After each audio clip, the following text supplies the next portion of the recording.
పనిచేస్తే జీతం వస్తుంది. ఎలాంటి పని చేసే శక్తి లేని వాళ్ళు, అనారోగ్యంతో ఉన్నవాళ్ళు చివరికి ఏ ఆధారం లేక భిక్షాటనకి దిగుతారు.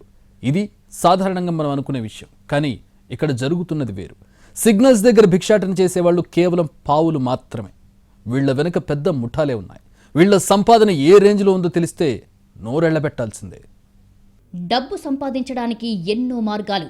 కొందరు నిజాయితీగా సంపాదిస్తే మరికొందరు ఎంతటి దారుణాలకైనా ఒడిగడతారు.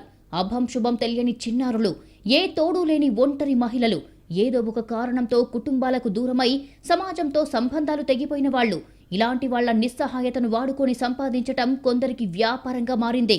హైదరాబాద్లో బెగ్గింగ్ మాఫియా కొంతకాలంగా విచ్చలవిడిగా పనిచేస్తోంది. సిటీలో ఏ ట్రాఫిక్ సిగ్నల్ దగ్గరైనా అందరికీ కామన్గా కనిపించే దృశ్యం ఒకటే. దీనంగా చేతికున్న కట్టు చూపించి అడుక్కునేవాళ్లు. భుజంపై పీక్కుపోయిన ముఖంతో ఓ చిన్నారి, ఆ చిన్నారికి ఒంటిపై గాయాలు, అవయవాలు లేని పిల్లలు, కాళ్లు మెలితిరిగిన మగవాళ్లు. ఒకరా ఇద్దరా? కొందరి అంగవైకల్యం పుట్టుకతో వచ్చిందైతే మరికొందరి అంగవైకల్యం మాఫియా క్రూరత్వంతో వచ్చిందే. వీళ్లంతా దీనంగా సిగ్నల్ పడగానే కార్లు, బైక్ల ముందుకు వచ్చి చేయి చాపుతారు. జాలిపడ్డవాళ్లు ఎంతో కొంతిస్తారు. ఆ ఎంతో కొంత రోజంతా గడిచాక లెక్కిస్తే 4-5 వేలుంటుంది. అంటే నెలకు 1,00,000 పైనే. ఇదంతా వాళ్లే ఉపయోగించుకుంటారా అంటే అస్సలు కాదు. దీని వెనక ఓ మాఫియా ఉంది. ఏ ఆసరా లేని వాళ్ల జీవితాల్ని కబ్జా చేసి వాళ్ళని భిక్షాటనలోకి నెట్టి దాని ద్వారా వచ్చే సొమ్ముని వెనకేసుకునే గ్యాంగులు చాలా కాలంగా పనిచేస్తున్నాయి. నిజానికి ఇలాంటి దృశ్యాలు ఏ సినిమాలోనో చూసి నిజమా అని సందేహపడతాం. కానీ పోలీసులు ఈ గ్యాంగుల్ని పట్టుకున్న తర్వాత మనం నమ్మి తీరాల్సిందే. భిక్షాటనతో నెలకు 1,00,000 పైగా సంపాదిస్తే పగలంతా జనం ముందు చేయి చాపిన వీళ్లకు రోజుకు 200 ఇస్తారు. ఇదో రకం దోపిడీ. అడుక్కునేవాణ్ణి గీక్కు తినేవాడొకడు అన్నట్టు భిక్షాటన చేసుకుని బతికేవాళ్ల పొట్ట కొట్టి వాళ్ల శ్రమను దోచుకొని దానితో మేడలు కట్టేవాళ్లు చాలా మందే ఉన్నారు. హైదరాబాద్లో ఇలాంటి ముఠా గుట్టు రట్టు చేశారు ఆ మధ్య పోలీసులు. ఇక మరో రకం మాఫియా సంగతి చూద్దాం.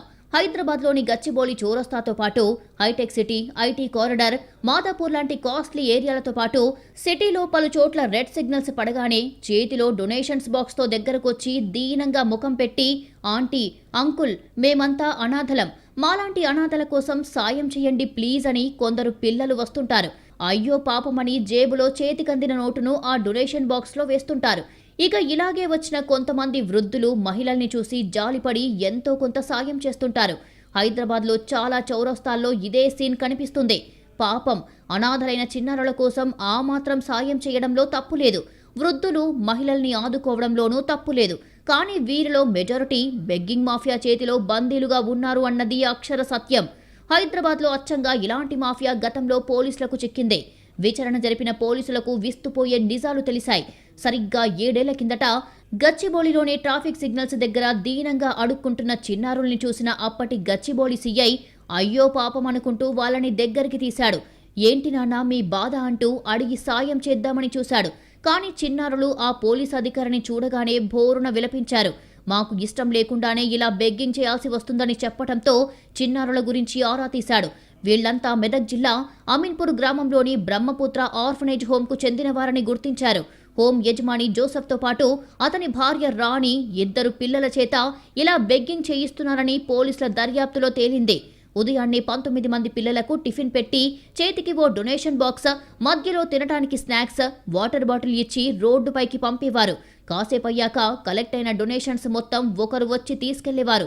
సాయంత్రానికి చిన్నారులు మళ్లీ బ్రహ్మపుత్ర ఆర్ఫనేజ్ హోంకు చేరుకోవాలి. ఎవరైనా కలెక్షన్స్ తక్కువ తెస్తే ఆ రాత్రి వాళ్లకు భోజనం పెట్టరు.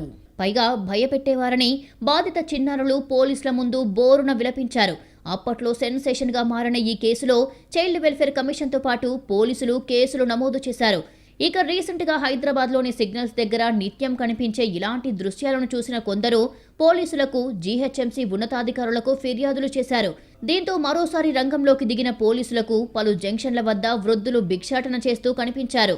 బంజారాహిల్స్, జూబ్లీహిల్స్ ప్రాంతాల్లో స్పెషల్ డ్రైవ్ నిర్వహించిన వెస్ట్ జోన్ టాస్క్ ఫోర్స్ పోలీసులు దాదాపు 20 మందికి పైగా వృద్ధులు, మహిళల్ని అదుపులోకి తీసుకొని వారి గురించి ఆరా తీశారు. మళ్లీ సేమ్ సీన్ రిపీట్ అయ్యింది. వీళ్లందరి చేత భిక్షాటన చేయిస్తున్న ఆర్గనైజర్ అనిల్ పవార్ అని గుర్తించారు. అదుపులోకి తీసుకున్న వారందరినీ హోంకు తరలించి వారికి కావాల్సిన సౌకర్యాలు ఏర్పాటు చేశారు పోలీసులు. జీహెచ్ఎంసీ అధికారులు begging mafia organizer Anil Pawar పై కేసు నమోదు చేసిన పోలీసులు ఇలాంటి బెగ్గింగ్ మాఫియాలు నగరంలో ఇంకా ఎన్ని ఉన్నాయని ఆరా తీసే పనిలో పడ్డారు. బెగ్గింగ్ మాఫియాల రూల్స్ విన్న పోలీసులు షాక్ అయ్యారు. మాఫియా గ్యాంగుల పరిధిలో కొన్ని ఏరియాలు ఉంటాయి. ఒకరి ఏరియాలోకి ఇంకొకరు ఎంటర్ అవ్వరు. తమ ఏరియాలోకి ఎవరైనా ఇలాంటి మాఫియాలతో సంబంధం లేని నిజమైన భిక్షగాళ్లు వచ్చినా వారిని అక్కడి నుంచి తరిమేస్తారు.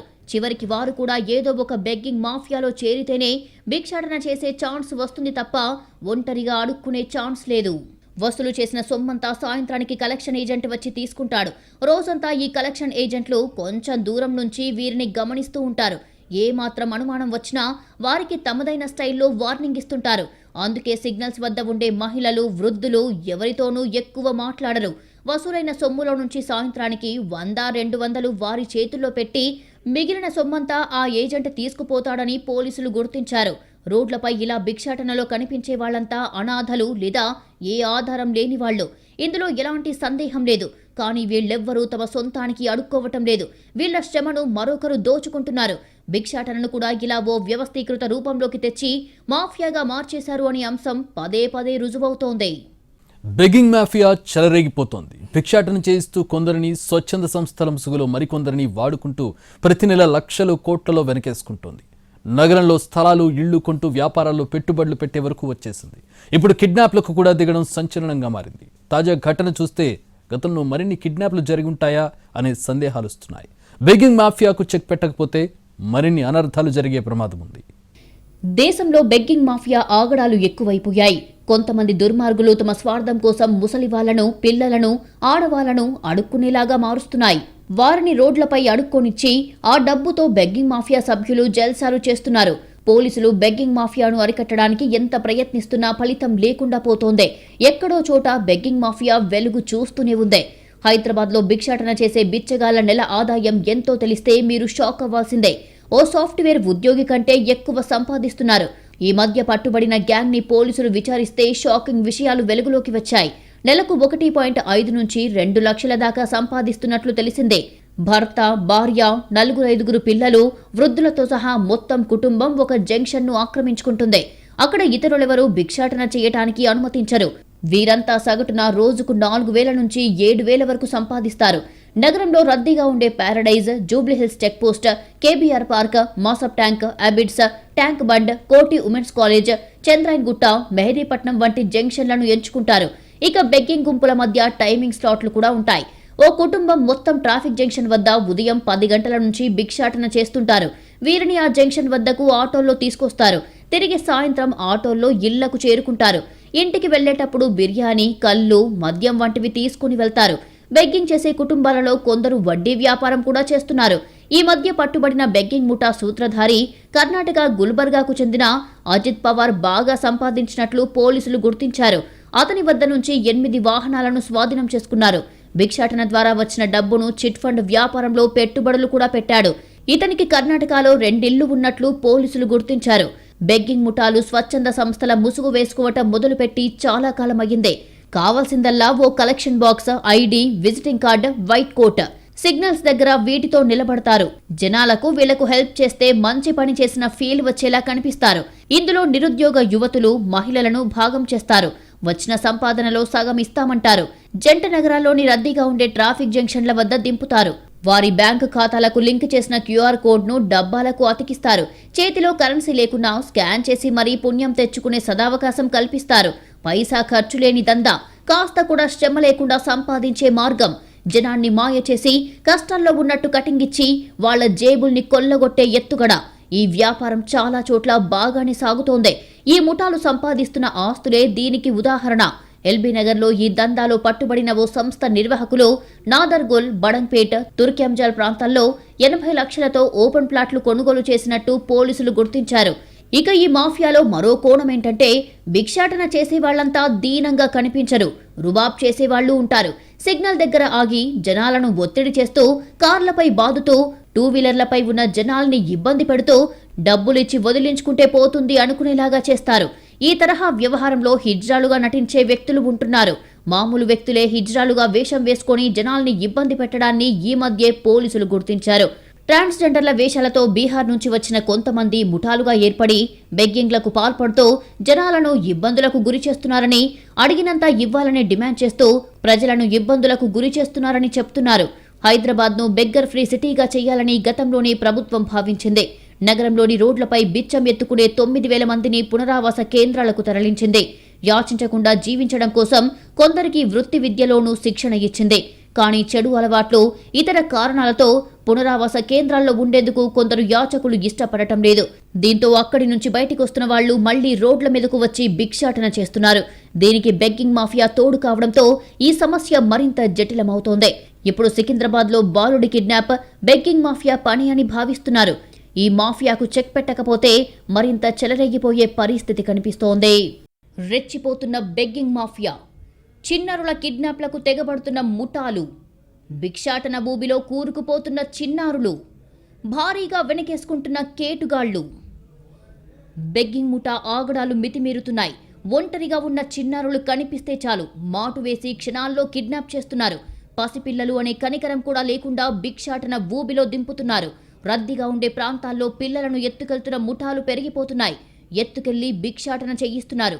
హైదరాబాద్లో మానసిక వైకల్యంతో బాధపడుతున్న పిల్లాన్ని ఎత్తుకుపోయి బెగ్గింగ్ ఊబిలో దించే ప్రయత్నం జరిగింది. 12 గంటల్లోనే బెగ్గింగ్ మాఫియా చెర నుంచి పోలీసులు బాలుని రక్షించారు. కిడ్నాప్కు పాల్పడిన ముఠా ఇంకా పరారీలోనే ఉంది. సాయంత్రం 5 గంటలు సికింద్రాబాద్ రైల్వే స్టేషన్ ప్రయాణికులతో కిటకిటలాడుతోంది. గమ్యస్థానాలకు చేరుకునేందుకు ప్రయాణికులు ఉరుకులు పరుగుల్లో ఉన్నారు. ఒకరినొకరు పట్టించుకునే స్థితిలో లేరు. ఎవరి హడావిడిలో వాళ్లున్నారు.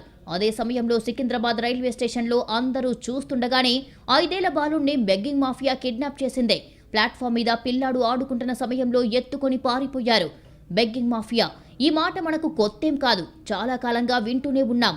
ఆరోగ్యంగా ఉన్న పిల్లలను కిడ్నాప్ చేసి ఒక కాలో చెయ్యో తీసేస్తారు. ఒంటిపై ఏ గాయమో చేస్తారు. వాటిని చూపి ఆదుకోండి అని జనం ముందు దీనంగా ఫేస్ పెడతారు. నమ్మిన వాళ్లు తలాయింతిస్తారు. ఈ అడుక్కున్న సొమ్ము వాళ్ల జేబులోనే వేసుకుంటారా అంటే కాదు.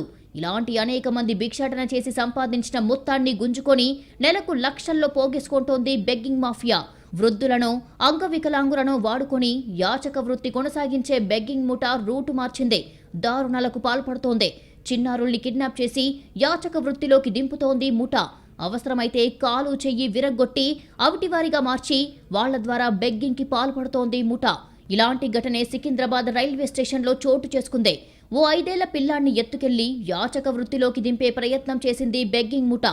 బాబు కిడ్నాప్ అయిన 12 గంటల్లోనే పిల్లాన్ని సురక్షితంగా కాపాడగలిగారు పోలీసులు. మెదక్ జిల్లా కౌడిపల్లి మండలం రాయలపురానికి చెందిన దుర్గేష్ తన 5 ఏళ్ల కుమారుడితో కలిసి తిరుమల వెళ్లాడు. ఈ నెల 20న తిరుమల వెళ్లిన దుర్గేష్ 8 రోజుల పాటు అక్కడే ఉన్నాడు. మాటలు రాని, చెవులు వినపడని తన కుమారుడి ఆరోగ్యం నయం కావాలని తిరుమల వెంకన్న స్వామిని మొక్కుకొని వేడుకున్నాడు. పిల్లాడితో కలిసి 8 రోజులు అక్కడే ఉన్న దుర్గేష్ 28న రాత్రి నారాయణాద్రి ఎక్స్ప్రెస్లో తిరుగు ప్రయాణమయ్యాడు. 29న ఉదయం 5:30కి సికింద్రాబాద్ స్టేషన్లో దిగాడు. జనరల్ బోగిలో వచ్చిన దుర్గేష్ సీటు దొరక్కపోవడంతో దొరికిన కొంత స్థలంలోనే పిల్లాడితో పాటు కూర్చొని ప్రయాణం చేసి వచ్చాడు. రాత్రంతా ప్రయాణం చేసి వచ్చిన దుర్గేష్ తన స్వస్థలం మెదక్ వెళ్లేందుకు స్టేషన్లోనే విశ్రాంతి తీసుకుందామనుకున్నాడు. స్టేషన్లోనే పిల్లాడితో కలిసి పడుకున్నాడు. సాయంత్రం మెదక్ వెళ్లేందుకు సిద్ధమయ్యాడు. బ్యాగును, బాబును ఉంచి పక్కనే ఉన్న టాయిలెట్కు వెళ్లాడు. వచ్చి చూసేలోపు బ్యాగు, తన పిల్లాడు కనపడలేదు. చుట్టూ వెతికాడు. ఎంత గాలించినా దొరకలేదు. దీంతో స్టేషన్లోనే ఉన్న జీఆర్పీ పోలీస్ స్టేషన్లో ఫిర్యాదు చేశాడు. చుట్టూ గాలించిన పోలీసులు సీసీ కెమెరాలను కూడా పరిశీలించారు. దుర్గేష్ బ్యాగ్తో సహా దుర్గేష్ కుమారుణ్ణి 2 వ్యక్తులు ఎత్తుకెళ్లడాన్ని పోలీసులు గమనించారు. కిడ్నాప్ చేసి తీసుకెళ్తున్న వారిలో ఒక మహిళ, ఒక పురుషుడు ఉన్నారని గుర్తించారు. సీసీ కెమెరాల ఆధారంగా స్టేషన్ సమీపంలో గాలించారు పోలీసులు. 3 ప్రత్యేక టీంలను ఏర్పాటు చేసి వెతికారు. బాలుణ్ణి కిడ్నాప్ చేయడమే కాకుండా దుర్గేష్ బ్యాగ్ను కూడా ఎత్తుకెళ్లడంతో బ్యాగ్లోనే దుర్గేష్ ఫోన్ ఉండిపోయింది. దుర్గేష్ మొబైల్ నంబర్ను ట్రాక్ చేసిన పోలీసులు దొంగలను ట్రేస్ చేసే పనిలో పడ్డారు. శనివారం ఉదయం మాదాపూర్లో సిగ్నల్ ట్రేస్ అవ్వడంతో ఆ ప్రాంతంలో ప్రత్యేక టీంలు కిడ్నాపర్ల కోసం గాలించాయి. పోలీసులు తమ కోసం గాలించడాన్ని గమనించిన కిడ్నాపర్లు బాలుణ్ణి హైటెక్ సిటీ ఫ్లైఓవర్ కింద చెట్ల పొదల్లో విసిరేసి పారిపోయారు. చుట్టూ గాలిస్తున్న పోలీసులకు చెట్ల పొదల్లో ఓ బాలుడు కనిపించాడు. కిడ్నాప్కు గురైన బాలుడిగా గుర్తించి రక్షించారు. బాలుడు డమ్ అండ్ డఫ్ కావడంతో అరవలేకపోయాడు. అప్పటికే ఆహారం తీసుకొని 2 రోజులు కావడంతో పిల్లాడు అనారోగ్యంతో ఉన్నాడు. బాలుని సురక్షితంగా కాపాడిన పోలీసులు వైద్య పరీక్షల కోసం గాంధీ ఆసుపత్రికి తీసుకొచ్చారు. బాలుడు స్పృహలోనే ఉన్నా ఉలుకు పలుకు లేకుండా ఉన్నాడు. ప్రస్తుతం గాంధీ చిల్డ్రన్స్ వార్డులో ట్రీట్మెంట్ జరుగుతోంది. సీసీ కెమెరాల ఆధారంగా కిడ్నాప్కు పాల్పడింది బెగ్గింగ్ మాఫియాగా అనుమానిస్తున్నారు పోలీసులు. పిల్లాడు ఎలాగో మానసిక వికలాంగుడు కావడంతో యాచక వృత్తికి సరిగ్గా సరిపోతాడు అని భావించి ఉంటారనే వాదనలు ఉన్నాయి. సికింద్రాబాద్ స్టేషన్లో రెక్కీ చేసి మరీ పిల్లాడిని కిడ్నాప్ చేశారు. కిడ్నాప్ చేసిన మరుసటి రోజు ఉదయమే హైటెక్ సిటీ వద్ద పిల్లాడిని పడుకోబెట్టి బెగ్గింగ్ మొదలుపెట్టారు. ఈ ఒక్క ఘటనే కాదు, రద్దీ ప్రదేశాల్లో ఒంటరిగా ఉన్న పిల్లల్ని, ఇంటి బయట ఆడుకుంటున్న పిల్లల కిడ్నాప్కు పాల్పడుతోంది బెగ్గింగ్ ముఠా. ఆరోగ్యంగా ఉన్న పిల్లలను సైతం అవిటివారిగా మార్చి దారుణంగా అవయవాలు విరగ్గొట్టి మరీ యాచక వృత్తిలోకి దింపుతున్న మాఫియా కాస్త అనారోగ్యంగా కనిపిస్తే దాన్ని మరింత అవకాశంగా భావిస్తోందని రుజువయ్యింది. ఇందుకు సికింద్రాబాద్ కిడ్నాప్ ఘటనే ఉదాహరణ. ఇది వాళ్ళ focus. Stay tuned to NTV.